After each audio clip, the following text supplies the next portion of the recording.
नमस्कार दोस्तों, आइए नजर डालते हैं आज 6 मई मंगलवार सुबह 6:15 बजे राजस्थान की 15 बड़ी खबरों पर। इलाहाबाद हाई कोर्ट की लखनऊ बेंच ने राहुल गांधी को ब्रिटिश नागरिक बताने वाले केस को बंद कर दिया है। कोर्ट ने कहा, राहुल की नागरिकता की रिपोर्ट केंद्र सरकार पेश नहीं कर पाई। कोर्ट ने कहा, केवल रिपोर्ट के इंतजार में याचिका को लंबित नहीं रखा जा सकता। जब भी रिपोर्ट केंद्र सरकार को प्राप्त होती है तो याचिकाकर्ता को उसकी एक प्रति उपलब्ध करवाएं और उसे कोर्ट में भी प्रस्तुत करें। कोर्ट ने कहा कि फिलहाल इस याचिका की सुनवाई पूरी की जा रही है। याचिकाकर्ता को यह स्वतंत्रता है कि वह नागरिकता से संबंधित किसी भी अन्य फोरम या कोर्ट में याचिका दाखिल कर सकता है। कैश मामले में घिरे जस्टिस यशवंत वर्मा के खिलाफ जांच रिपोर्ट सीजीआई संजीव खन्ना को सौंपी गई है। सुप्रीम कोर्ट ने सोमवार को प्रेस रिलीज के जरिए इसकी जानकारी दी है। सुप्रीम कोर्ट ने कहा, 3 मई को जांच रिपोर्ट सुप्रीम कोर्ट को सौंपी गई। 4 मई को ये रिपोर्ट सीजीआई को दी गई है। अब इस मामले में आगे का फैसला सीजीआई लेंगे। जांच कमेटी में पंजाब और हरियाणा हाईकोर्ट के चीफ जस्टिस शील निगू, हिमाचल प्रदेश हाईकोर्ट के चीफ जस्टिस जीएस संधवालिया और कर्नाटक हाईकोर्ट के चीफ जस्टिस अनु शिवरामन शामिल हैं। कोर्ट की सिफारिश और राष्ट्रपति की मंजूरी के बाद आदेश के बाद 28 मार्च को केंद्र सरकार ने जस्टिस वर्मा के ट्रांसफर की अधिसूचना जारी की है। जस्टिस यशवंत वर्मा ने इलाहाबाद हाई कोर्ट में 5 अप्रैल 2025 को शपथ ली। कोटा के सुल्तानपुर नगर में सवारियों से भरी बस आपस में टकरा गई। इस भयंकर टक्कर के बाद अफरा तफरी मच गई और सवारियां इधर उधर भागने लगी। हादसा सोमवार सुबह कोटा रोड पेट्रोल पंप के पास हुआ। दोनों बसों में लगभग पूरी सीटें भरी हुई थी और यात्रियों की संख्या अधिक थी। टक्कर होते ही बसों में चीख पुकार मच गई और लोग इधर उधर भागने लगे। प्रत्यक्षदर्शियों के अनुसार दोनों बसें सामान्य गति से चल रही थी, जिस कारण बड़ा हादसा होने से टल गया। अगर रफ्तार अधिक होती तो जान माल की भारी हानि हो सकती थी। हादसे में कुल 10 सवारियां घायल हुई, जिन्हें तुरंत सुल्तानपुर अस्पताल ले जाया गया। राजस्थान की राजनीति में एक बड़ा भूचाल उस समय आया जब पहली बार किसी विधायक को भ्रष्टाचार के मामले में गिरफ्तार किया गया। यह गिरफ्तारी सिर्फ एक व्यक्ति पर कार्रवाई नहीं, बल्कि सत्ता के गलियारों में छुपे उस पूरे नेटवर्क पर सवाल है जो सिस्टम के भीतर से खोखला कर रहा है। इस घटना के बाद मुख्यमंत्री भजन लाल शर्मा ने भ्रष्टाचार के खिलाफ निर्णायक मोर्चा खोलने का ऐलान कर दिया है। इसी क्रम में 9 मई को दोपहर 12 बजे मुख्यमंत्री निवास कार्यालय में एक उच्च स्तरीय बैठक बुलाई गई है। इसमें राज्य के प्रशासनिक ढांचे की रीढ़ माने जाने वाले अधिकारियों से जवाबदेही मांगी जाएगी। सुप्रीम कोर्ट ने सोमवार को लाल किले पर कब्जे दिलाने वाली मांग करने वाली महिला की याचिका को खारिज कर दिया है। याचिकाकर्ता रजिया सुल्ताना बेगम का दावा है कि वे अंतिम मुगल बादशाह बहादुर शाह जफर के पोते मिर्जा बेदार वक्त की बीवी है। कानूनी उत्तराधिकारी होने के चलते रजिया ने अपनी याचिका में लाल किले को वापस लौटाने या 1857 से लेकर आज तक के मुआवजा देने की मांग की थी। सीजीआई संजीव खन्ना और जस्टिस संजय कुमार की पीठ ने याचिका को गलत और निराधार करार दिया। अजमेर के डिगी बाजार में हुए अग्निकांड के घटनास्थल पर विधानसभा अध्यक्ष वासुदेव देवनानी पहुंचे और निरीक्षण किया। देवनानी ने निगम और फायर ब्रिगेड के अधिकारियों को दिशा निर्देश भी दिए। इस मौके पर देवनानी ने भविष्य में ऐसी घटना न हो, इसे लेकर निगम के अधिकारियों को अजमेर शहर में संचालित होटल की सूची तैयार कर सर्वे करने के निर्देश दिए हैं। अगर कोई भी कमी पाई गई तो उनके खिलाफ कार्रवाई की जाएगी। सब इंस्पेक्टर भर्ती 2021 में सरकार 2 माह बाद भी फैसला नहीं ले पाई है। हाईकोर्ट में सुनवाई के दौरान अतिरिक्त महाधिवक्ता विज्ञान शाह ने कोर्ट में कहा कि सरकार अभी किसी भी फैसले पर नहीं पहुंची है।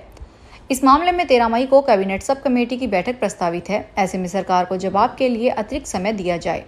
इस पर जस्टिस समीर जैन की अदालत ने कहा, कोर्ट सरकार को एक अंतिम मौका दे रही है। सरकार 15 मई तक अपने फैसले से अवगत करवाए, अन्यथा अदालत मामले में सुनवाई के बाद अपना फैसला देगी। दरअसल हाई कोर्ट ने 21 फरवरी को सरकार को एएसआई भर्ती पर फैसला लेने के लिए 2 माह का समय दिया था। राजस्थान के भीतर घूसखोरी मामले में विधायक की गिरफ्तार के बाद बवाल मचा हुआ है। बागीदोरा से भारत आदिवासी पार्टी के विधायक जयकृष्ण पटेल की गिरफ्तारी पर कांग्रेस नेता सचिन पायलट ने बड़ा बयान दिया है। सचिन पायलट ने कहा कि जब इस तरह के मामले हमारे समाज में सामने आते हैं तो जनता के दिल पे बड़ा सवाल उठता है। पूर्व उप मुख्यमंत्री सचिन पायलट ने मीडिया से मुखातिब होते हुए कहा कि कोई भी व्यक्ति कानून से बड़ा नहीं है। विधायक द्वारा रिश्वत लेने और उनकी गिरफ्तारी को पायलट ने चिंताजनक बताया है। पायलट ने कहा कि इस घटना की बड़े स्तर पर जांच होनी चाहिए। जांच के बाद जो मामला सामने आता है उसे देखेंगे। राजस्थान के अंता से भाजपा विधायक कंवरलाल मीणा को सुप्रीम कोर्ट से बड़ी राहत मिली है।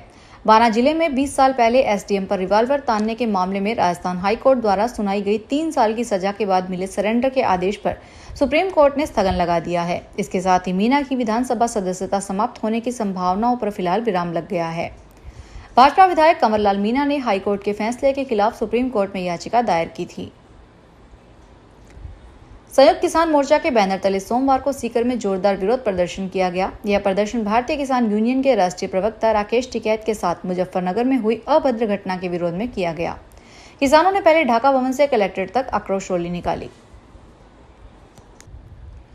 राजस्थान हाईकोर्ट से लेकर अधीनस्थ अदालतों में सरकारी अधिवक्ताओं की नियुक्ति को लेकर गाइडलाइन बनाने से जुड़ी जनहित याचिका पर हाईकोर्ट में सुनवाई हुई। सीजे MM श्रीवास्तव और जस्टिस मुकेश राज पुरोहित की खंडपीठ ने अधिवक्ता PC भंडारी की जनहित याचिका पर सुनवाई की।